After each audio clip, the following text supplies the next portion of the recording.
11.6도, 습도는 71%입니다. 한상권이었습니다. KBS 제1라디오 10시 뉴스를 마칩니다. KBS.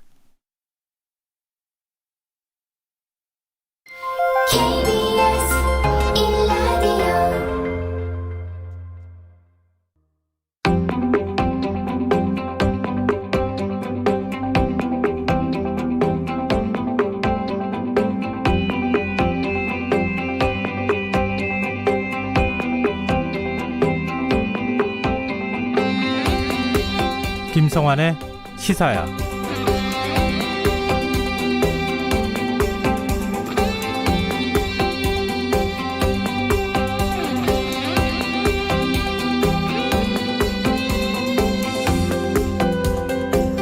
(4월) 재보궐선거 이후 여야 정치권에서는 부동산 정책과 관련한 백가쟁명식 주장이 쏟아져 나오고 있습니다. 여당인 더불어민주당은 새 원내대표를 선출한 지 사흘 만에 특위를 구성하고 부동산 정책 전반을 재검토하겠다고 밝혔는데요. 종부세 문제와 실소유자의 대출 규제를 완화하는 방안이 검토되고 있는 것으로 알려지고 있고요. 야당인 국민의힘 소속 광역단체장들은 공동주택 공시가격 결정권을 지자체에 이양해달라면서 공시가 현실화를 사실상 반대하고 나섰는데요. 이런 상황 어떻게 봐야 할까요? 부동산 정책이 선거의 최대 쟁점이었던 만큼 선거 결과에 나타난 민심을 읽는 일이 중요할 겁니다. 정부 정책에 문제가 있으면 보완하는 것 역시 민주주의 체제의 작동 방식이겠죠. 하지만 급격한 정책 선회가 부동산 시장에 또 다른 혼란으로 이어지진 않을지, 정치권에 정제되지 않은 말들이 집값을 또다시 들썩이게 하진 않을지 걱정스러운 것도 사실인데요. 집값은 심리에 좌우되는 만큼 혼란을 최소화하며 민의를 담아내는 일, 정치권이 풀어야 할 과제가 될 겁니다. 시사평론가 김성환입니다. 문재인 대통령이 개각과 청와대 인적 쇄신 이후 열린 첫 공개회의에서 국민 질책을 쓴 약으로 여기고 새 출발의 전기로 삼겠다는 입장을 밝혔는데요. 잠시 뉴스야에서 자세한 내용 살펴보겠습니다. 코로나19 확산세가 이어지는 가운데 국내에서 인도발 이중변이 바이러스 감염 사례까지 나타나서 우려가 커지고 있는데요. 어떤 대책이 필요한지 더 깊이 있게 들여다보는 인터뷰 시간에서 전문가와 이야기 나눠보겠습니다.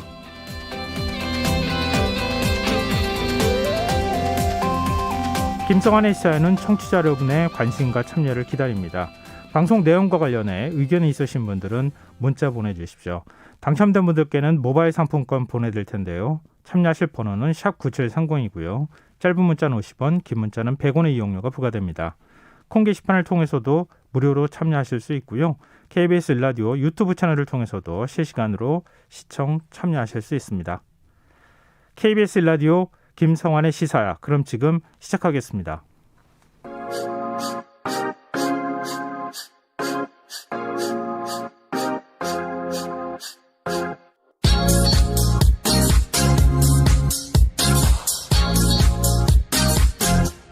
KBS 1라디오 김성환의 시사야.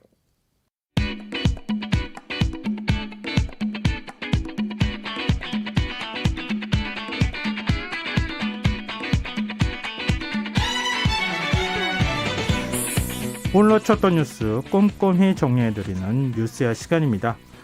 김민하 시사평론가 나와 계십니다. 안녕하세요. 안녕하세요. 네, 먼저 코로나19 현황부터 살펴볼까요? 오늘 0시 기준 코로나19 신규 확진자는 532명이었습니다. 어제보다 140명이 줄어든 것이고 지난 13일에 의해 엿새 만에 500명대가 된 건데 뭐 언제나 말씀드리지만 주말과 휴일 이틀간 검사 건수가 평일 대비 대폭 감소한 것을 이제 따져봐야 되기 때문에 뭐 확산세가 꺾였다 이렇게 볼 수는 없겠습니다. 그 검사 건수가 비슷했던 지난 5일과 비교했을 때에는 확진자 규모가 좀 늘어났다 이렇게 볼 수가 있겠는데요. 네. 감염 경로별로 살펴보면은 지역 발생 확진자가 이제 512명이었는데 경기가 142명으로 가장 많았고 서울이 136명이었습니다. 그 인천 10명까지 합치면 수도권의 비중이 전체 56%였는데 그만큼 다른 지역으로의 확산세가 커지고 있다 이 점을 보여주는 것인데요. 비수도권 지역을 보면은 경남이 35명으로 가장 많았고 울산 28명, 부산 25명, 대구 23명 뭐 이런 식으로 경남을 중심으로 해서 전국 모든 시도에서 확진자가 나오는 그런 상황이었습니다. 특히 경남권에서 이렇게 확진자가 많이 나온 것은 사천 지역의 음식점과 부산 유흥지점 관련 집단 감염이 계속 이어진 영향으로 이제 보이고요. 위중증 환자는 99명, 사망자는 4명 늘어난 그런 상황입니다. 좀 비수도권 지역, 특히 이제 영남 지역의 확산세가 심상치 않다. 지금 확진자 수가 많이 나오고 있다 이렇게 얘기하셨는데 지금 비수도권 지역이 전체 확진자의 한 40% 이상 차지하고 있는 상황이라고 하더라고요. 이 방역이 혹시 느슨해져서 그런 건 아닐까? 거리두기가 너무 느슨해졌기 때문은 아닐까? 이런 생각도 한편으로 가져보는데 좀 더 지켜보도록 하고요. 그리고 인도에서 확인되는 이중변이 바이러스 감염 사례가 국내에서 확인이 됐어요. 그렇습니다. 이 인도에서 입국한 코로나19 확진자 9명에게서 이중변이 바이러스가 검출이 된 건데요. 2명은 지난달에, 7명은 이번 달에 확진 판정을 받은 사례입니다. 모두 경유지가 없이 국내에 입국을 한 사례고 국내에 추가 전파됐는가 이것은 아직 확인이 되지 않았습니다. 이중변이가 뭐냐 이렇게 좀 의문을 가지실 수가 있겠는데요. 네. 두 가지 이제 변이가 같이 이제 일어난 그런 사례다 이렇게 볼 수가 있겠습니다. 즉 남아공 브라질 변이하고 미국 변이의 특성을 같이 가지고 있는 이 변이 바이러스인데 이게 결국은 백신 효과를 더 떨어뜨릴 수 있는 그런 변이이기 때문에 좀 우려가 되고 있지만 아직 정확한 정보는 나와 있지 않은 그런 상황입니다. 그런데 인도에서는 최근에 신규 확진자가 매일 20만 명 넘게 쏟아지고 있기 때문에 이게 이중변이 바이러스가 어떤 폭발적인 확산의 원인이 되고 있는 거 아니냐 이런 이제 예상도 할 수가 있어서 상당히 우려가 되고 있는데요. 이런 상황을 더더욱 좀 걱정을 이제 깊게 하는 것은 방역 관련 지표가 계속 좋지 않은 흐름을 또 이어가고 있기 때문입니다. 그래서 감염 경로 불분명 환자 비율이 27.7%, 또 검사자 대비 확진자 비율인 양성률은 3.67%에 달해 있는 상황인데 이걸 다시 말씀드리면 검사를 했더니 이제 양성으로 확인되는 사례가 그만큼 많다는 거지 않습니까? 네. 그러면 이 비율이 높아졌다는 것은 그만큼 지금까지 파악되지 않은 확진자들의 숫자가 지역사회에 넓게 퍼져 있을 수 있다. 이 점을 보여주는 것이고 그게 또 감염 경로 불분명 환자 비율에서도 드러나는 것이거든요. 네. 그렇기 때문에 아무래도 이런 불안 요인을 키우는 가운데 변이 바이러스가 여기에서 어떤 역할을 할 수가 있는가 이것에 대해서 계속해서 지금 우리가 감시해야 되는 그런 상황입니다. 네. 앞서 고지해드린 것처럼 좀 이따가 전문가와 함께 인터뷰 시간에 이 부분에 대해서 좀 자세하게 의문점을 좀 해소해 보도록 해보겠습니다. 그리고 오늘 오후 9시 잠전 기치가 나왔습니까? 그렇습니다. 오늘 오후 9시까지 전국에 이제 코로나19 신규 확진자는 477명이었는데요. 전날 같은 시간대보다 4명이 줄어든 상황인데 아마 비슷한 규모의 확진세이다 이렇게 볼 수가 있겠고요. 그러면 이제 최종적으로는 이제 한 500명대가 초중반 정도가 이제 신규 확진자가 나올 것으로 내일은 예상이 됩니다. 이 중에 321명 정도가 수도권에 집중돼 있는 그래서 전체의 67%가 수도권에서 나온 확진자인 것으로 보이는데 네. 이렇게 보면은 역시 이제 비슷한 어떤 확진세가 이제 유지가 되고 있다라고 봐야 되겠죠. 매주 한 화요일 정도 집계치 나오는 것까지는 주말 효과가 이어지고 있다 이렇게 봐야 될 것 같고 수요일 이후의 수치가 사실은 많이 증가하는 현상이 나타나잖아요. 그러니까 지금 확산세가 줄어들었다 이렇게 판단하기는 좀 이르다 이렇게 봐야 될 것 같고요. 그리고 백신 접종도 속도가 좀 나는 것 같아요. 돌봄 종사자하고 항공 승무원에 대한 백신 접종이 시작이 됐어요. 그렇습니다. 오늘부터 말씀하신 대로 돌봄 종사자 그리고 항공 승무원에 대해서 이제 좀 접종이 시작이 됐는데요. 이게 아무래도 이제 여러모로 이제 백신에 대한 이제 우려가 있는 상황에서 얼만큼 이제 빠른 속도로 어느 정도의 폭으로 이제 접종이 이루어질 것이냐에 대해서 상당히 우려를 가질 수가 있는데 일단 방역 당국이 여기에 대해서 좀 기대를 좀 할 수 있는 그런 전망을 내놨습니다. 그래서 6월까지 고령층과 취약계층 필수 인력에 대해서 예방접종이 완료가 되면 중증 환자와 사망자가 크게 줄어들면서 이후에는 훨씬 여유 있는 대응이 가능해진다라고 이제 밝힌 건데요. 지금까지 백신 접종자는 151만 명, 누적 접종률은 3%에 육박한 상황입니다. 이 중에 6만여 명이 화이자 백신으로 1차에 이어서 2차 접종까지 마친 그런 상황인데요. 아스트라제네카 백신의 경우에는 이제 2차 접종 시기를 더 늦춰서 1차 접종 뒤에 11주에서 12주 후에 2차 접종을 하기로 이제 한 그런 상황입니다. 왜냐하면 또 이게 여러 가지 백신 물량의 문제도 있겠지만 아스트라제네카 백신이 이 1차와 2차의 간격이 길수록 또 효과가 좋다는 임상 결과도 있기 때문에 이 점도 이제 고려한 그런 상황인 건데요. 이것에 따라서 이제 좀 앞으로의 백신 접종 일정이나 이런 것들을 좀 조정해 가는 그런 국면이 될 것 같고요. 이러한 이제 계획 하에서 이제 오늘부터 돌봄 종사자와 항공 승무원들에 대해서 접종이 이루어진 것입니다. 그리고 일주일 뒤에는 의원급 의료기관, 약국 종사자, 투석 환자들의 백신 접종이 시작이 되고요. 6월로 예정됐던 경찰과 소방, 군인 등의 사회 필수 인력의 접종 일정도 이달 말로 좀 앞당기기로 했습니다. 근데 미국 보건당국이 백신 3차 접종, 지금 이제 2차례 접종하는 것으로 그동안에 우리가 알고 있었잖아요. 근데 이 3차 접종 여부를, 그러니까 부스터샷이라고 하는 걸 할지 검토를 하고 있는 중이다. 이런 보도가 나오네요. 그렇습니다. 최근에 제약회사 화이자하고 모더나가 이 백신 3차 접종의 필요성을 잇따라 이제 언급을 하고 있었는데 앤서니 파우치 미국 국립 알레르기 전염병 연구소장이 현지 시간 18일 날 ABC 방송과의 인터뷰에서 올 여름이 끝나갈 무렵에서 가을이 시작할 때쯤에 이 부스터샷이 필요한지 여부를 알 수 있게 될 것이다 라면서 이게 결국 코로나19 백신의 면역 효과가 접종 이후 언제부터 악화되는지에 이 부스터샷의 여부가 달려있다. 그때쯤이면 이제 확인이 될 것이다. 이렇게 설명을 했습니다. 그러니까 어느 정도 가능성을 열어놨다. 이렇게 봐야 되겠죠.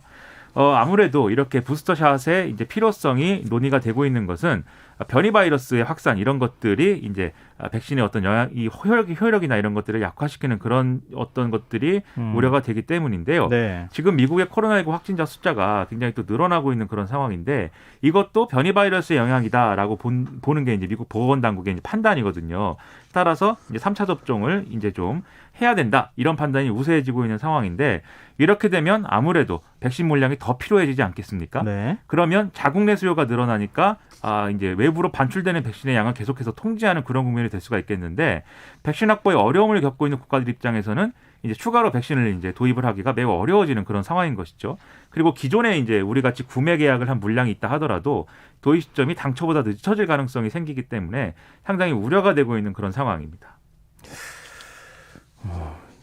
그러면 우리한테 백신을 수출할 제약사들이 백신 수출을 못하고 미국 내 접종부터 먼저 하는 이런 상황이 벌어질 수도 있다는 건가요? 지금 미국 내에서 나오고 있는 얘기는 이제 그런 것에 가깝고 미국의 정치권이나 의회도 그런 방향으로 이제 움직이고 있는데 이런 것들이 이제 좀 뭐랄까요? 이 미국의 상황에서 그치면 또 괜찮겠지만 네. 사실 미국에서 예를 들면 부스터샷이 필요하다라는 결론이 나오면 유럽은 또 가만히 있겠는가? 유럽연합도 벌써 더 그렇죠. 백신을 구한다 이런 얘기가 나오던데. 그렇습니다. 이에 따라서 자국 이기주의라든가 이런 것들이 계속해서 이제 판을 치게 되고 특히 또 인도의 경우에 아까 말씀드렸듯이 확진자가 폭증하고 있는데 네. 코백스 퍼실리티에 납품해야 될 아스트라제네카 백신을 또 자국 내수용으로 돌린다 이런 얘기를 또 하고 있거든요. 네. 그러니까 이거 시기마다 자꾸 이런 얘기를 하는데 계속해서 이런 식으로 되다 보면은 아마도 이제 백신을 구해야 될 국가들이 더 구하지 못해서 상당히 어려워질 수가 있는데 이게 각 국가의 어떤 유불리 문제에서 끝나면 또 모르겠는데 그렇지 않을 겁니다.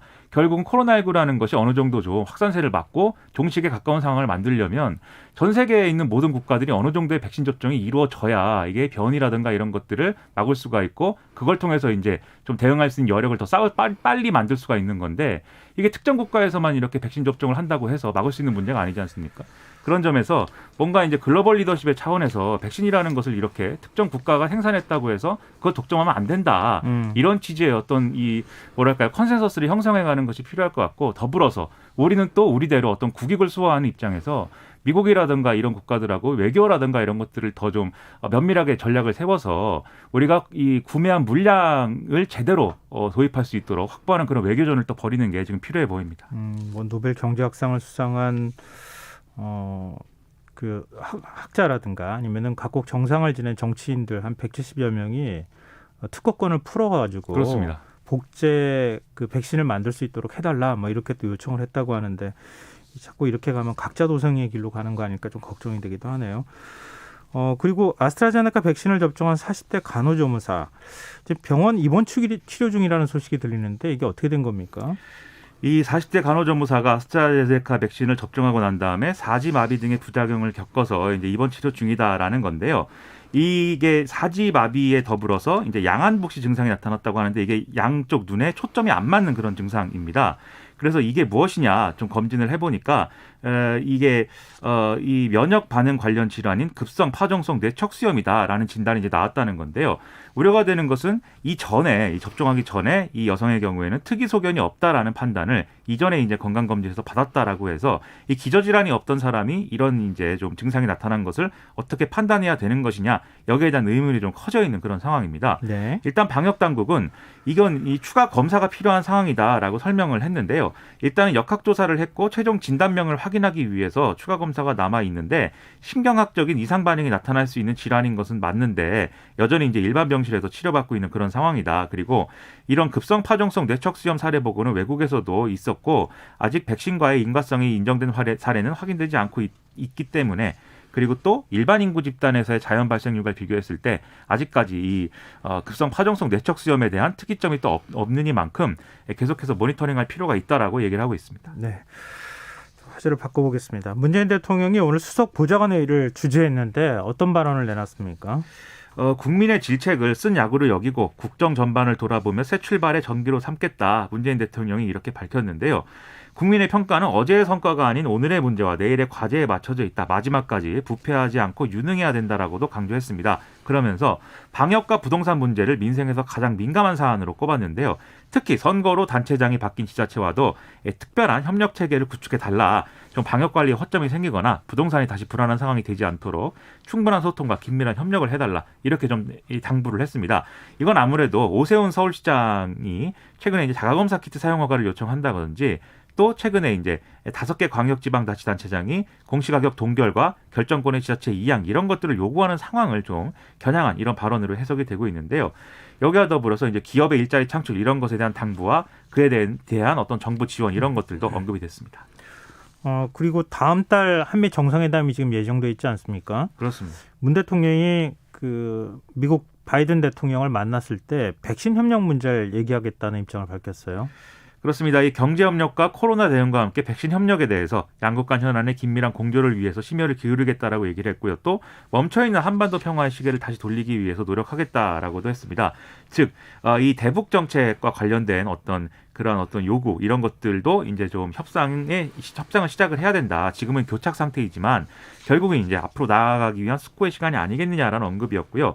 그리고 또 22일 예정된 기후 정상회의가 있는데 그리고 또 5월에서 또 녹색 성장과 글로벌 목표 2030을 위한 연대 이런 회의 일정도 이제 좀 예정이 돼 있는 상황인데 여기에 대해서도 좀 국제사회의 일원으로서 책임과 역할을 더욱 높여가겠다라고도 얘기를 했습니다. 네. 그리고 청와대 인적 쇄신 이후에 문재인 대통령 국정수행 지지율이 어느 정도로 나타났는지 지금 여론조사 결과가 나왔죠. 리얼미터가 YTN의 의뢰로 지난 12일부터 16일까지 전국 만 18세 이상 2,517명을 대상으로 조사를 했는데 문재인 대통령의 국정수행 긍정평가와 부정평가는 각각 34.7%, 61.5%를 기록을 했습니다. 긍정평가는 지난주 대비 1.6%포인트가 상승을 했고요. 부정평가는 지난주 집계보다 1%포인트 줄어들었던 건데요. 권역별로 보면은 이 영역별로 보면은 긍정평가는 40대 그리고 광주 전라 지역 그리고 진보층 그리고 민주당 지지층에서 이제 높게 나온 그런 상황이고요. 부정평가는 성별로 나눴을 때 남성 그리고 20대 이하 대구 경북 보수 성향 지지층, 그다음에 국민의힘 지지층 등이 주로 이제 하고 있는 것으로 나타났습니다. 아울러 이 조사에서 정당 지지도는 국민의힘과 더불어민주당이 동반 하락하는 경향을 보였는데요. 국민의힘은 전주 대비 2.3%포인트 하락한 37.1%, 민주당은 0.4%포인트 하락한 30%를 각각 기록했습니다. 그 외 국민의당은 8%, 열린민주당은 5.4%, 정의당은 4%였는데요. 자세한 내용은 중앙선거 여론조사 심의위원회 홈페이지를 참조하시면 됩니다. 이게 인적 쇄신과 관련해서 뭐 예를 들면 정문석을 교체하는 거라든가 그리고 또 국무총리 또 그 내정자까지 김부겸 전 의원이 이제 내정이 된 상황인데요. 그런 게 영향을 미쳤다고 봐야 되는 겁니까?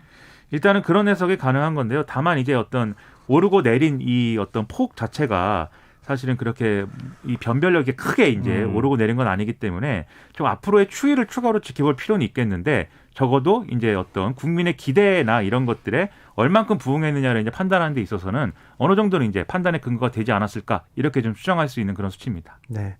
지금 이게 뭐 올라간다거나 확 떨어지거나 그런 게 아니라 그냥 그 수준에서 큰 변화가 없는 정도 수준이라고 보는 게 추이로만 보면 그렇다 이렇게 보기 때문에 그렇습니다. 조금 더 의미 있는 어떤 추이를 확인하기 위해서는 한두 차례 더 지켜볼 필요가 있다. 이제 이런 얘기군요. 그렇습니다.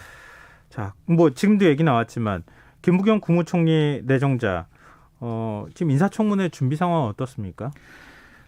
지금 오늘 이제 공식적으로 임시사무실로 첫 출근을 했는데요.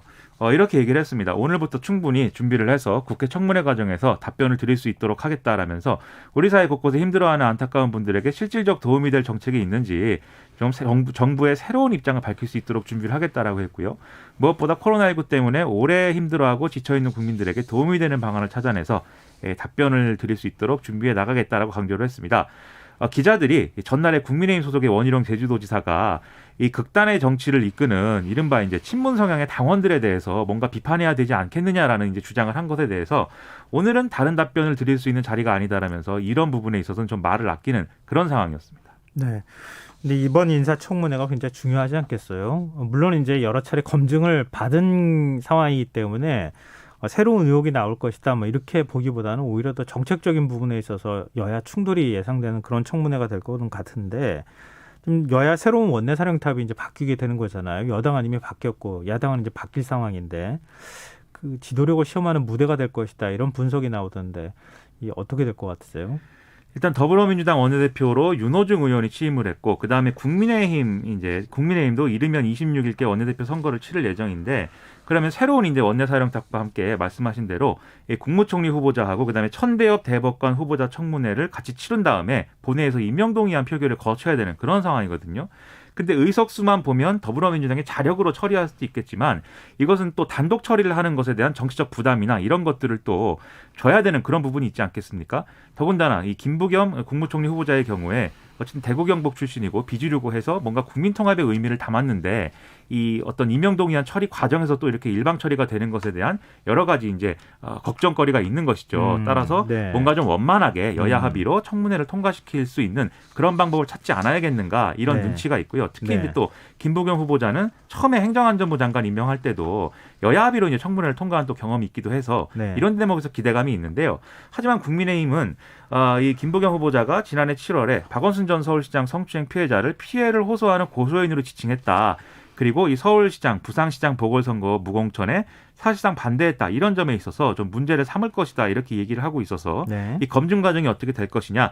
좀 이렇게 좀 의문이 좀 제기되는 그런 상황입니다. 여기에 더불어서 지금 국토부, 산자부, 과기부, 고용부, 해수부 등의 5개 부처 장관 후보자에 대해서도 이제 좀 본회의 인주는 필요 없다고 하지만 청문회가 진행되지 않겠습니까? 네. 여기서 또 국민의힘이 어떤 후보자들에 대해서 어떤 문제 제기를 하느냐 이런 것들이 아마 같이 연동돼서 평가의 대상이 될 것으로 보입니다. 그럼 뭐 분위기가 만만치 않겠네요. 지금 말씀하시는 거 들어보니까. 근데 청와대 첫 방역기획관으로 김호란 국립암센터 교수를 임명한 것을 두고도 정치권에서 공방이 벌어지고 있어요. 그렇습니다. 김호란 국립암센터 교수는 코로나19 사태 초기부터 정부의 방역 정책에 대해서 조언을 해왔는데 네. 지난해 4월부터 생활방역위원회 위원으로 활동을 했고 사회적 거리두기 조정이라든가 드라이브스루 검사 이런 것들에 있어서의 조언을 했다. 이렇게 많이 알려져 있죠. 그런데 지금 이제 국민의힘 등 야권에서는 김호란 이 교수가 과거에 했던 발언 등을 문제를 크게 삼고 있습니다. 그래서 네. 코로나19 발생 초기에 이 중국발 입국 금지에 대해서 반대했다. 그리고 백신 수급 초기에 백신을 조속히 접종할 필요가 없다. 이런 발언을 한 데다가 이 TBS 라디오 최근에 이제 이 야당이 문제 삼고 있는 김어준의 뉴스공장이라는 프로그램에 50회가 넘게 출연을 했다. 네. 그리고 결정적으로 김호란 교수의 이제 배우자가 지난 총선에 민주당 후보로 출마했다. 이런 것들을 들어서 뭔가 이 정치 방역을 하려는 그러한 인사이다라고 지금 비판을 하고 있는 그런 상황인데요. 네. 그러다 보니까 지금 국민의힘은 멀쩡한 질병관리청을 두고 이렇게 또 자리를 만든 이유는 옥상옥과 함께 코드 인사, 보훈 인사 이런 것들을 하기 위한 그러한 이제 직책이다라고 비판을 하고 있는 그런 상황입니다. 그 김성환의 시사에서도 인터뷰를 많이 했거든요. 그래서 이게 한 언론만 인용해가지고 그 발언만 얘기할 수 있는 성격인지 좀 의문이 들기도 하거든요. 우리 프로그램에 나와서는 지금 말씀하셨던 지금 국민의힘에서 얘기하는 그런 식의 발언을 한 것 같지는 않은데 실제로 발언이 어떻게 나왔다는 겁니까? 일단 국민의힘이 문제 삼고 있는 지난해 11월 달에 이제 TBS 라디오 김어준의 뉴스공장에 출연해서 한 발언의 전체적인 어떤 맥락을 보면은 이런 내용이었습니다. 지금 한국의 환자 발생 수준이 전 세계적으로 그렇게 많은 수준은 아닌데다가 이미 파이자가 미국의 6억 회분, 그다음에 EU와 일본에 각각 1.2억 회분을 납품하기로 약속했기 때문에 합해서 한 9억 회분 가까이가 이미 계약된 상태여서 우리가 약속하고 구매를 한다고 해도 내년 안에 받기가 쉽지 않다. 이렇게 얘기한 측면이 있고요. 네. 그다음에 이 발언을 하기 이틀 전에 11월 18일 날 MBC 뉴스회전에 출연한 자리에서 백신도 한두 가지가 아니라서 다양하게 확보하는 게 필요하다. 우리나라에서 위탁 생산을 하고 있는 아스트라제네카나 노바백스 같은 백신은 협상만 잘 되면 국내에 생산이 위탁돼 있기 때문에 좀 더 쉽게 유통이 빨리 될 수 있을 것이다 라고 얘기를 했습니다. 즉 전체적인 맥락을 봤을 때 네. 백신 수급이 늦어져도 된다. 뭐 이런 차원의 얘기를 한 것은 아니고 네. 다만 여러 가지 조건과 상황을 봤을 때 그것이 쉽지 않을 수 있다. 다만 그럼에도 불구하고 지금 한국 내에 확진자 발생 빈도, 확진자 발생 수가 다른 나라만큼 심각하지 않은 상황도 고려해야 된다. 뭐 이런 정도의 얘기를 한 것으로 보이거든요. 네. 그렇기 때문에 일단 이 국민의힘의 어떤 문제제기나 이런 것들이 분명히 과장된 측면이 있다. 이렇게 보입니다. 다만 이제 그렇다고 할지라도 어쨌든 논란이 발생하고 있기 때문에 여기에 대해서 그러면 청와대나 정치권이 어떻게 그러면 응답을 해주느냐 이런 논란은 어떻게 좀 반박을 해주느냐가 앞으로는 중요하겠다 이렇게 보입니다. 청와대가 해명을 하기도 했죠. 그렇습니다. 일단 이게 방역기획관의 임명 그리고 방역기획관직의 신설 이 두 가지를 가지고 이제 좀 쟁점을 삼고 있기 때문에 네. 일단 이 김호란 교수의 전문성 자체는 문제가 될 것이 없다 이렇게 좀 설명을 하고 있는 그런 상황이고요. 그 다음에 이 직책을 신설하는 게 혹시라도 이제 다른 의도가 있는 것이냐 여기에 대해서는 일단 기존의 사회정책비서관실에서 이제 같이 방역과 백신 업무를 맡아왔는데 이것을 방역 업무만 따로 떼서 전문 영역의 업무를 맡긴 것이다. 지금 코로나19 확진 상황이 심각하기 때문에 이런 인사가 필요하다고 판단했다. 이렇게 설명을 했습니다. 그리고 이 질병관리청에 대해서 뭔가 정책적 간섭을 하려는 거 아니냐 이런 우려에 대해서 이 현장과 소통을 강화하고 전문성을 제고하려는 차원이다. 옥상옥은 아니다. 이렇게 해명을 하고 있는 그런 상황입니다. 네.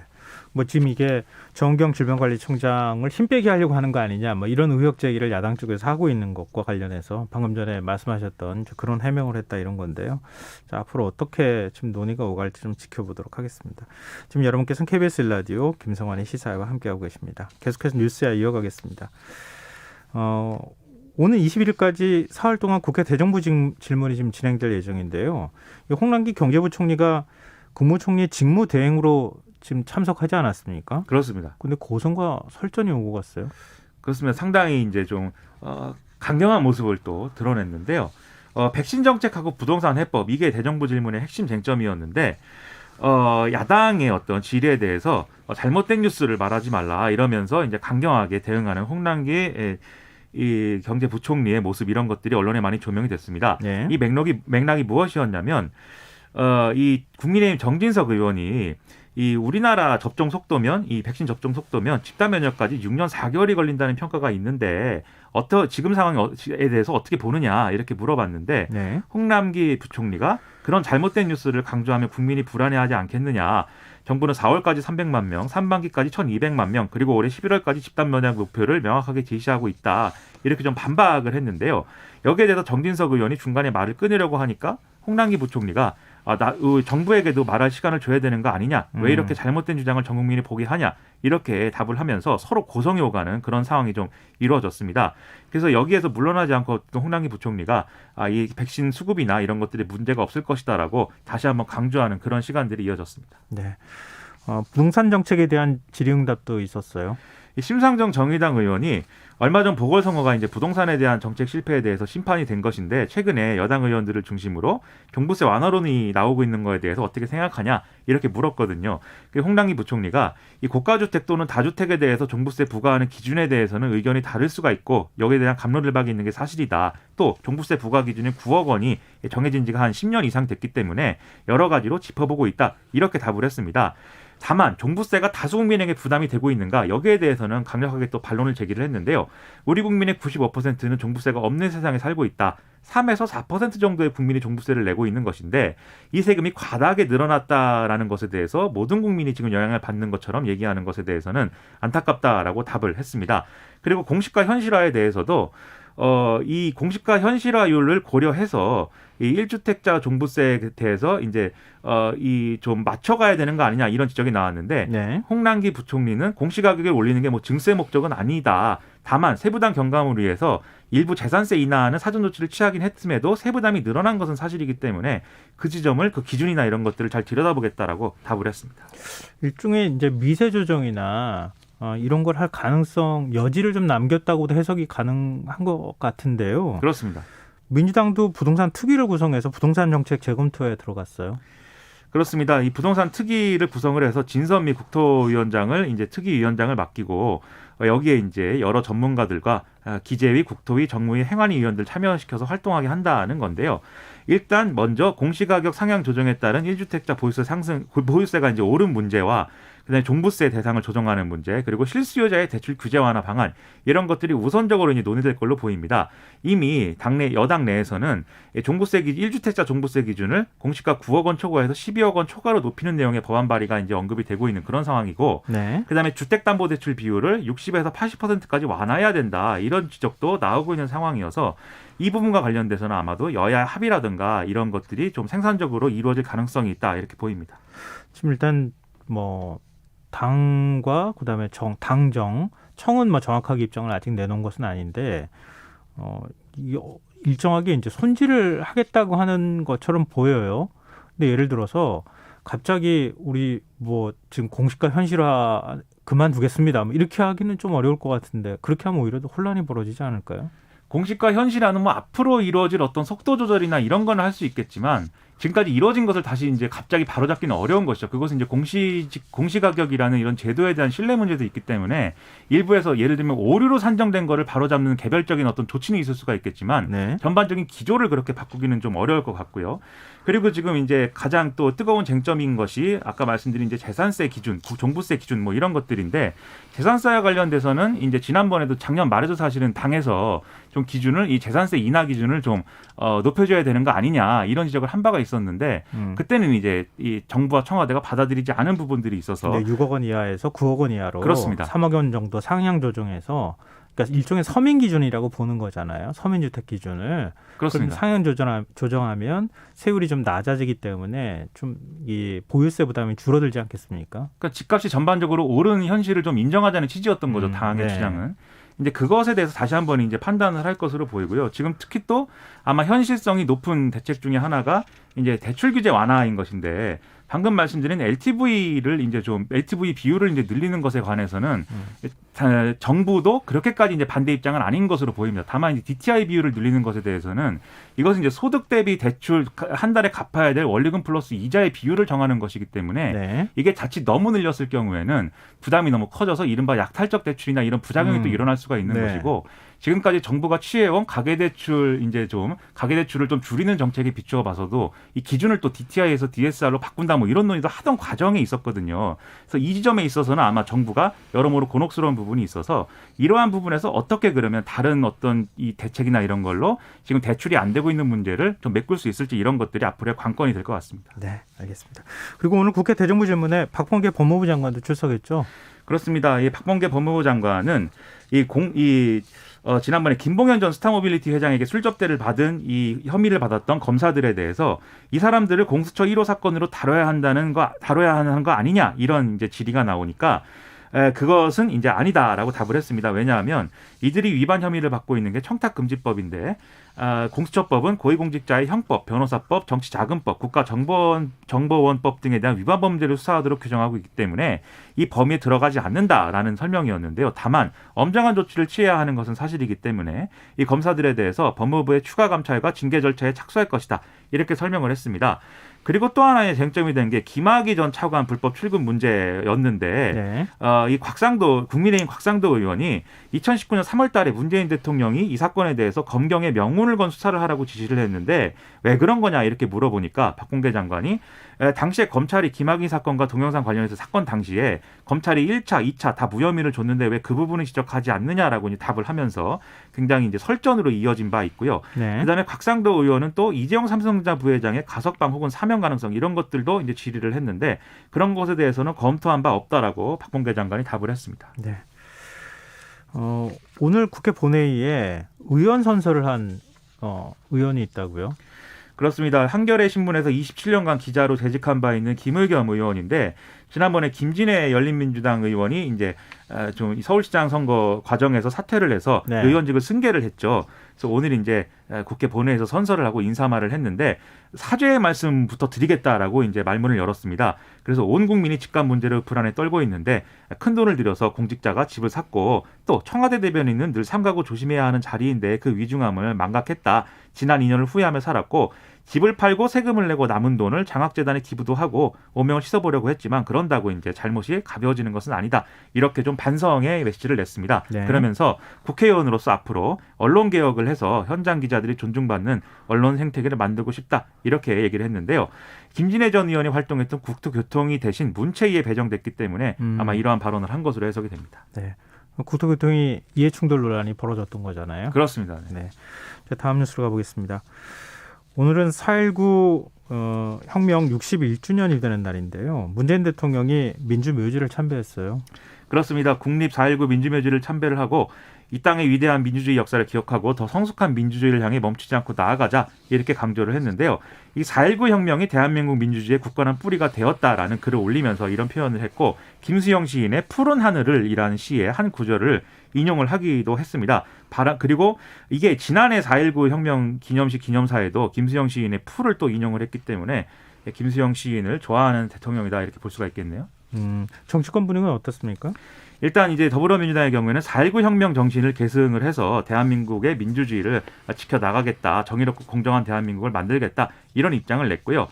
그리고 미얀마 군부 쿠데타 상황과 연결돼서 연대의 정신을 강조하는 목소리들도 나왔습니다. 그래서 진성준 의원이라든가 양향자 전 최고위원 같은 경우에 이 4.19 민주혁명 정신을 통한 민주주의 이런 것들이 대한민국의 어떤 희망으로서 미얀마와 연대하고 또 미얀마를 응원하는 그러한 메시지가 되기를 기대한다. 이런 언급을 했는데요. 야당 국민의힘의 경우에는 4.19 혁명 정신 계승이라는 대의에 공감하면서도 지금 자유민주주의가 위협받고 있고 법치주의가 짓밟히고 있다. 무능하고 오만하고 독선적인 정권이 법치를 파괴하고 있다. 이런 취지로 이제 비판을 하기도 했습니다. 네. 국민의힘 원내대표 경선 상황도 궁금한데 한 4파전으로 치러질 예정이라고요? 그렇습니다. 김태흠, 김기현 의원 어제 국회에서 원내대표 경선 출마를 정식 선언했고 유의동 의원이 내일은 이제 출마를 선언할 예정이고요. 오늘은 권성동 의원이 원내대표 출마를 선언했습니다. 그러니까 4선인 권성동 의원, 김기현 의원 이렇게 사실상 양강구도 아니냐 이런 평가가 나오는 가운데 김태흠 의원과 유의동 의원이 지금 레이스에 뛰어든 상황인 것인데요. 유의동 의원은 또 초선 의원들이 지지하는 흐름이 있다라고 해서 상당히 지금 양강구도라고 말씀드리긴 했지만 변수가 많은 막상막하의 대결이 될 것이라는 그런 전망도 나오고 있습니다. 네. 국민의힘과 국민의당 합당은 어떻게 되는 겁니까? 일단 이 합당은 도대체 하는 것인지 안 하는 것인지 상당히 좀 의문인 그런 뉴스들이 이어지고 있는데요. 주호영 국민의힘 원내대표가 국민의당에서 당원들이 허락을 안 해서 합당을 안 하겠다고 하면 그걸로 더 이상 진행이 안 될 거고 합당을 허락하면 논의가 진행이 될 것이다. 이런 정도의 얘기를 하고 있는 그런 상황인데요. 왜 이런 얘기가 나왔냐면 네. 이태규 국민의당 사무총장이 오늘 오전에 MBC 라디오 인터뷰에서 합당을 추진이 된다면 당대당 통합을 해야 되고 흡수 통합은 고려하지 않고 있다라고 얘기를 하고 있는 데다가 최근에 나온 뉴스를 보면 안철수 대표 등은 이게 당원들의 의견을 수렴해 보니까 한 반반 정도 되는 것 같다는 얘기를 또 하고 있어서 여러모로 국민의당에서 속도가 나지 않고 있는 것에 대한 국민의힘의 반응이다 이렇게 볼 수가 있겠습니다. 이게 참 언제 어떻게 될지 아무도 사실 알 수가 없는 상황이네요. 일단 이번 주말까지 이게 시한을 제시를 했기 때문에 좀 그렇죠. 지켜봐야 되겠네요. 국민의당 입장에서는 아무래도 새로운 지도부와의 협상을 하는 게 좋을 것이고요. 주호영 원내대표 입장에서는 지금 협상을 맞춰놓고 전당대회 가는 게 좋다. 이런 판단에 엇갈림이 있는 것 같습니다. 네, 민주당 당권 경쟁은 3파전으로 압축이 되고 있죠. 그렇습니다. 4명이 출마 선언을 했었는데 그중에 막판에 도전장을 내민 정한도 용인시의회 의원이 이제 컷오프에서 탈락을 했습니다. 젊은 이제 주자였는데 네. 저는 선전을 기대했는데 아쉽게도 탈락을 했습니다. 젊은 세대로의 세대 교체가 필요하다 이런 생각이었는데 네. 제가 젊기 때문에 이런 생각을 한 것이죠. 네. 그래서 송영길, 우원식, 홍영표 의원의 3파전이 예상대로 이제 진행이 된 그런 상황입니다. 네, 알겠습니다. 또 계속 이어지는 소식들은 저희가 내일 또 전해드리도록 하겠습니다. 오늘 뉴스아이 여기까지 하겠습니다. 지금까지 김민하 시사평론가였습니다. 고맙습니다. 고맙습니다.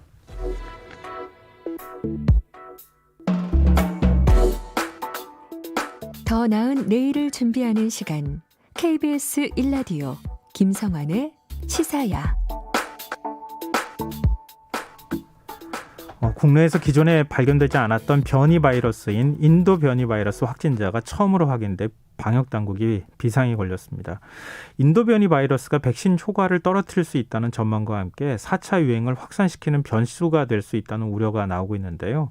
한림대 강남성심병원 감염내과 이재갑 교수 연결해서 이 코로나19 상황과 백신 관련 이슈들 조금 더 자세히 짚어보겠습니다. 교수님 안녕하십니까? 네, 안녕하세요. 네, 남아공 브라질 변이 바이러스, 영국 변이 바이러스는 들어봤는데 지금 인도 이중 변이 바이러스는 사실 좀 처음 들어봤다 이런 분들이 있을 것 같아요. 이게 이중 변이라는 게 구체적으로 어떤 겁니까? 네, 주요 이제 유전자 변이가 두 부분이 반했다고 하는 부분인데요. 네. 네, 사실 그 중에서 이제 하나 이제 주목받고 있는 부분들은 이제 그 브라질 변이나 또는 남아공 변이하고 유사한 부위, 그러니까 2484K 또는 2484Q 이렇게 조금 이제 다 다른 부위이기는 한데요. 네. 그 부분이 동일하게 변이가 있어서, 근데 그 변이가 있는 지금 변이 바이러스들이 대부분 좀 백신 효과가 떨어진다고 알려져 있거든요. 네. 그러다 보니까 이번 인도에서 이제 처음으로 이제 유입된 이 바이러스도 백신 효과를 좀 떨어뜨리는 게 아닐까라는 얘기가 나오고 있고, 또 두 번째는 지금 인도 내에서 지금 확진자가 백신 접종을 하고 있음에도 불구하고 많이 늘어나서 거의 매일 15만 명, 16만 명씩 발생을 하고 있습니다. 네. 근데 아직까지 이제 이 변이 바이러스 영향인지는 밝혀지진 않았지만, 혹시 지금의 인도의 악화된 상황이 변이 바이러스 때문은 아닌가, 이런 이제 궁금증들이 나오는 상황인 거죠. 근데 지금 백신 효과가 떨어진다. 이중 변이가 일어나면. 근데 이거는 의학적으로 검증이 된 거는 아니죠? 예, 아닙니다. 그냥 유전자 부위가 유사하기 때문에 남아공 변이나 브라질 변이 때문에 가능성이 있겠다 정도고요. 이제 변이 바이러스에 대한 이제 뭐 전파력이 강해졌는지 또 백신의 효과가 떨어지는지는 뭐 실험적인 방법이라든지 실제 이제 백신 접종자들에서 효과를 따져봐야지 확인이 되는 부분이기는 합니다. 그러면 이중 변이를 가지고 있는 바이러스, 변이 바이러스가 확산이 될 경우에 그럼 대처할 수 있는 방법은 뭡니까? 일단 이제 바이러스가 이제 어느 정도의 백신 효과를 떨어뜨리느냐에 따라서는 다르게 되는데요. 그러니까 많이 떨어뜨리지 않는다면 기존 백신을 빨리 맞추는 방식으로 해결해야 되는 부분이고요. 만약에 변이 바이러스에서 백신 효과를 많이 떨어뜨린다면 그 형태, 또 그리고 전세적으로 유행이 만약 시작된다면 그 변이 바이러스에 맞는 백신을 이제 업데이트해서 또 만들어야 되는 숙제를 안게 되는 거긴 합니다. 제약회사들이 좀 개발은 하고 있습니까? 지금 이제 남아공 변이가 주로 이제 전 세계적으로 조금 더 많이 확산되고 있기 때문에 남아공 변이에 대해서 지금 이미 뭐 모더나나 화이자 같은 경우는 사람 대상의 임상 시험이 이미 시작이 됐고요.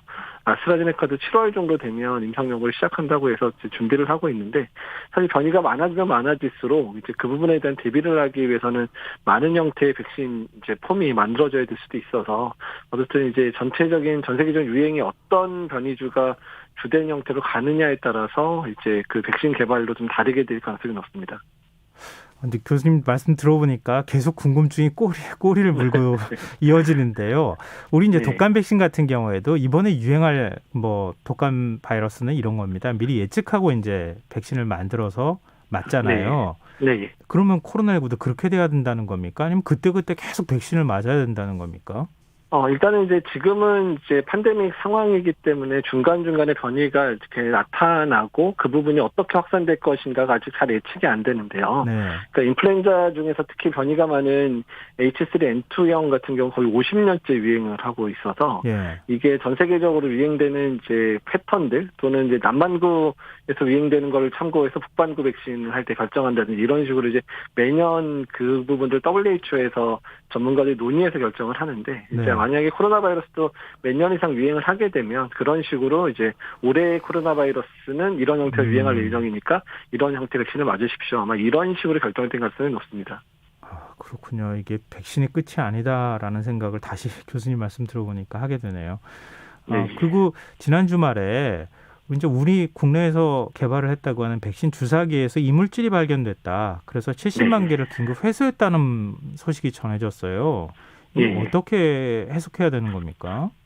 이제 아마 공정의 과정 중에서 이제 오염이 된 그런 이제 아마 이제 섬유질의 그런 미세 물질이 이제 들어간 거로 생각이 되는데, 워낙 이 백신뿐만 아니라 어떤 주사기를 만들더라도 이런 이물질이 이제 공정 같은 데서 포함되면 절대 안 되는 상황이긴 합니다. 근데 아마도 이 이제 LDS라는 주사기 자체가 이제 빨리 이제 만들고 세팅하고 이러면서 그러면 공정 자체에서 이상이 생긴 게 아닌가 생각이 좀 들기는 하는데요. 일단은 이제 이런 상황이 다시 재발하지 않도록 이런 공정 관리나 이런 부분에 있어서 면밀한 조사와 또한 이제 대책을 마련이 필요할 거로 생각이 됩니다. 근데 정은경 질병관리청장은 인체에 이물질이 주입됐을 가능성은 굉장히 낮다 이렇게 얘기를 했는데요. 이게 뭐 그럴 가능성을 배제하기는 또 어렵잖아요. 그러니까 그렇긴 한데요. 그러니까 일단 이게 이제 매우 작은 이제 섬유질이기는 해서 그리고 이제 백신 주사들은 대부분 근육 주사 형태로 맞기 때문에 이제 근육 내에 아주 미세한 수준 정도의 이물질이 들어가도 그게 반응이 크게 나타나지는 않거든요. 특히 뭐 혈액 내로 이제 들어가거나 이럴 만한 상황들은 아니어서 이상 반응이 크게 나타날 것 같지는 않습니다. 근데 어떻든 간에 이제 그런 일이 있었는지 없었는지에 대해서 이제 조사가 또 필요한 상황인 거죠. 이런 일 재발하지 않기 위해서는 구체적으로 어떤 부분이 좀 보완이 돼야 될까요? 일단 이제 그 주사기 만드는 데서의 공정 관리가 정말 중요합니다. 그러니까 이제 이물질이 섞일 수 있는 상황들을 만들지 않아야 되거든요. 그러니까 이 이물질이 어디서 유래됐는지, 그러니까 이제 주사기를 만드는 그런 재료에 의한 찌꺼기인 건지 아니면 뭐 주사기 만드는 공정에 참여한 인력들의 어떤 특정한 부분이 빨려 들어간 건지 이런 부분들 다 점검을 해야 되고요. 어쨌든 앞으로 이런 일 절대 벌어지지 않도록 일단 공정 관리 면밀하게 따져보고 또한 조정을 해야 되는 상황입니다. 그리고요, 이제 지난 16일 청와대가 신설한 방역기획관 자리에 김어란 교수를 임명을 했습니다. 근데 뭐 야권에서도 굉장히 비판적인 목소리를 내고 그러고 있는데 또 옥상호가 아니냐 뭐 이런 얘기도 나오고요. 교수님께서 이 부분에 대해서 어떻게 보세요? 일단 작년에 이제 코로나19 시작되면서부터 이제 청와대든 뭐 총리실이든 간에 이제 그 전문가가 이제 뭐 부자관 또는 비서관 형태로 들어가서 이제 그 뭐 대통령 또는 이제 총리께 이제 주요한 상황에 이런 직언을 할 수 있는 상황들이 되기를 전문가들 많이 바라고 있었거든요. 이런 방역기획관과 꼭 굳이 방역기획관은 아니더라도 청와대에 그런 자리가 필요하다 이런 얘기를 전문가들 사이에서 건의가 좀 있었다고요. 예, 그렇습니다. 그래서 청와대 내에서 이런 이제 현장의 목소리를 좀 잘 청취해서 대통령께 전달할 만한 그런 자리가 좀 있었으면 좋겠다는 생각이 작년부터 계속 있었는데 조금 늦은 감이 있긴 있지만 지금이라도 생긴 것 자체에 대해서는 많은 분들이 환영을 하고 있는 부분이고요. 다만 이제 김오란 교수님 워낙에 또 방역의 전문가, 특히 예방의학 전문이면서 또 역학의 전문인데 감염병 역학을 이제 전공한 우리나라 10명도 채 안 되는 그런 감염병 역학의 전문가시기 때문에 자질도 훌륭하고 역할을 잘 수행할 수 있을 거라 예상은 하고 있는데요. 다만 이제 최근 들어서 몇몇 발언들이 좀 문제가 됐던 발언들이 있다 보니까 좀 그런 부분에 대해서 이제 야권에서 좀 공격을 받고 있는 게 아닌가 생각이 듭니다. 이 교수님께서 상당히 곤란할 만한 지분이 될 것도 같은데요. 정치 방역이라고 하는 야당의 비판. 그러니까 김오란 교수의 임명의 부적절성 이런 주장을 이제 내놓고 있는데요. 그런 부분에 대해서 어떻게 보십니까? 일단은 아주 정치적인 인사는 아니시고요. 일단 기본적으로는 우리나라 내에서 매단되는 감염병 역학의 전문가고 또한 이번 코로나 상황 속에서 일단은 여러 가지 현장에서 해야 되는 많은 대책들도 많이 이제 건의도 하셨고 특히 생활방역위원회 위원으로서 일단은 지금의 사회적 거리두기 단계를 이제 제정하는 데 많은 기여를 하신 분이기는 합니다. 그래서 일단 그런 면에서는 이제 공을 분명히 있는 분이시고요. 다만 이제 과거에 얘기했었던 몇몇 발언들이 계속 회자되면서 문제가 좀 되고는 있는데 다만 이게 코로나 상황이 계속 변하고 있고 상황도 많이 달라지고 있는 상황이라 어떤 전문가도 매번 옳은 말만 할 수 있지는 않잖아요. 그래서 이제 어떻든 이제 그런 부분들에 대해서 본인도 이제 비판을 받고 있으니까 조심스럽게 이런 방역에 관련돼 있어서 이제 그 자리에 있어서 적정한 이제 업무들을 잘 수행을 해주시면 또한 그런 발언들의 문제가 있었던 부분들도 또한 이제 교정되고 또한 이제 바뀌지 않을까 이런 생각을 하고 있습니다. 옥상옥이라고 하는 지적에 대해서는 어떻게 보세요? 정은경 질병관리청장이 있는데 청와대 방역기획관이 또 있으면은 서로 간의 역할 분담이 좀 애매해지는 거 아니냐? 오히려 일각에서는 힘 빼기 하려는 거 아니냐? 이런 얘기까지 나오는데요. 일단 이제 청와대가 이제 그 자리를 왜 만들었느냐에 대한 부분들이 그 부분에 큰 영향을 줄 것 같습니다. 청와대가 일단은 이제 그런 전문가들의 의견을 잘 듣고 또한 이제 질병관리청이나 또는 보건복지부의 전문성을 강화하려는 목적으로 그 자리를 만들었다면 오히려 도움이 될 만한 자리가 되겠죠. 근데 다만 이제 최근 들어서 이제 좀 전문가들이 우려를 낳는 정책들이 청와대나 아니면 또 총리실에서 내려오면서 질병관리청에 부담을 줬던 일들이 최근에 좀 몇 번 있었거든요. 구체적으로 어떤 거예요? 일단 자가검사 진단 키트 사용과 관련돼 있는 부분들이라든지 또한 백신 접종에 있어서 2차 접종분을 1차 접종을 당겨서 마저 확대를 갑자기 하자. 이런 내용들이 이제 총리실이나 어떤 청와대에서 내려왔던 적이 사실 있는데 사실 이제 그런 부분에 있어서 오히려 이제 방역 기획관이 그런 부분들을 이제 어느 정도 조율해주고 또한 질병관리청이랑 보건복지부를 보호하는 역할들을 해주면 더 나은 상황을 만들 수도 있다고 생각이 들고요. 네. 또한 여러 가지 정부 내에서의 조율이 필요한 부분들이 많은데 질병관리청이나 이제 보건복지부가 이제 그 정부 내에서는 좀 작은 조직이잖아요. 네. 힘이 많지 않은 조직이다 보니까 다른 부서에 많이 치이는 경우가 있거든요. 근데 이제 그런 부분에 있어서 힘을 실어줄 수 있는 역할들을 해주시면 좋지 않을까 이렇게 기대를 하고 있습니다. 네. 그리고 기저질환이 없던 40대 간호조무사가 아스트라제네카 백신을 접종한 뒤에 사지가 마비되는 급성 파종성 뇌척수염 진단을 받았다.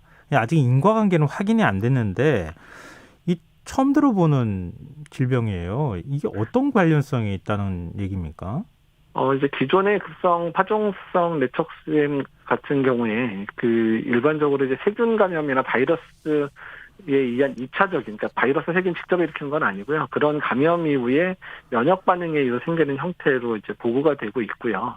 그러니까 일부 백신에서 이제 인과관계가 의심되는 사례들이 보고된 적이 사실 있습니다. 그래서 최근에 이제 코로나 백신에서도 이런 게 생기지 않는지에 대해서 이제 특별 관심 대상 진단명이라고 그래서 지금 뭐 식약처든 뭐 미국의 CDC나 이런 데서 조사 항목 안에 이 진단명이 반드시 들어가게 되어 있거든요. 네. 그래서 이제 그런 과정 중에서 확인된 이제 이상 반응이 의심되는 상황, 또 인과관계는 아직 증명이 안 됐지만 인과관계에 대해서 반드시 따져봐야 되는 상황이 발생했다 이렇게 생각하시면 될 것 같습니다. 네, 알겠습니다. 이 뭐 인과관계 확인되는 건 좀 시간이 필요한 거죠? 예, 워낙에 이제 이렇게 자연 발생할 수 있는 횟수 자체가 매우 희귀한 상태이기는 하기 때문에 네. 그래서 이 부분에 대해서 인과관계나 이런 부분은 자연 발생인지 다른 세균이나 바이러스에 의한 2차적인 건지 또 백신에 의한 건지는 역학조사 과정을 통해서 또 환자의 경과를 보면서 결정을 해야 될 것 같고요. 뭐 느새에 들리는 바에 의하면 환자는 많이 회복되고 있다 이렇게 이야기를 듣고 있습니다. 네. 그리고 이 일명 부스터샷이라고 불리는 게 지금 미국 보건당국의 얘기를 통해서 좀 관심을 모으고 있는데요. 일종의 이제 3차 접종을 하겠다는 거 아닙니까? 이게 네, 꼭 그렇습니다. 필요한 것인지, 만약에 부스터샷이 그 샷을 미국에서 맞게 되면 백신 수급에는 또 영향이 없을지 걱정이거든요. 사실 이제 오늘 그 부분은 이제 미국 알레르기 감염병 연구소의 앤서니 파우치 박사가 기자들과의 간담회에서 답변을 하긴 했는데요.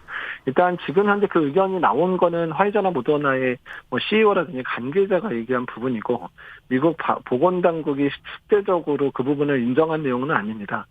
다만 이제 지금 백신의 그 유효기간 또는 지속기간과 관련돼 있어서 화이자나 모더나 백신 6개월까지는 이제 유지가 되는데 이게 이제 1년까지 갈 거냐에 대한 첫 번째, 그러니까 지속성의 문제가 하나 걸려 있고요.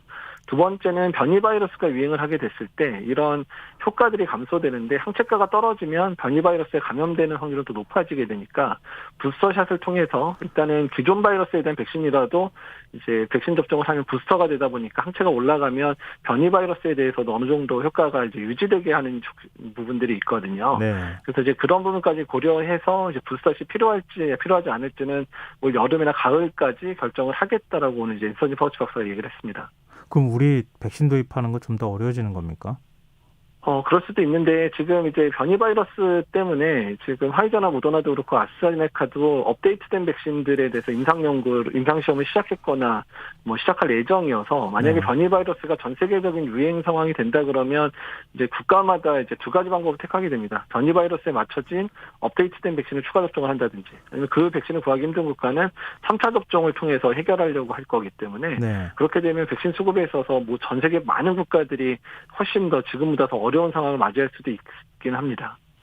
좀 말씀 들어보니까 이 왜 이렇게 상황이 확 이렇게 풀린다기보다는 좀 꼬이는 방향으로 가나 걱정이 좀 되는데요. 네, 알겠습니다. 오늘 말씀 고맙습니다. 예, 감사합니다. 네, 지금까지 한림대 강남성심병원 감염내과 이재각 교수였습니다. KBS 라디오 김성환의 시사야 1부 순서는 여기서 마무리하겠습니다. 저는 11시 정각 2부에 다시 찾아오겠습니다.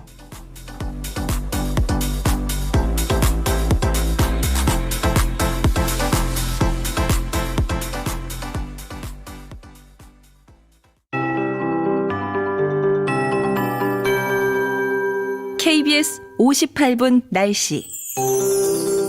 밤사이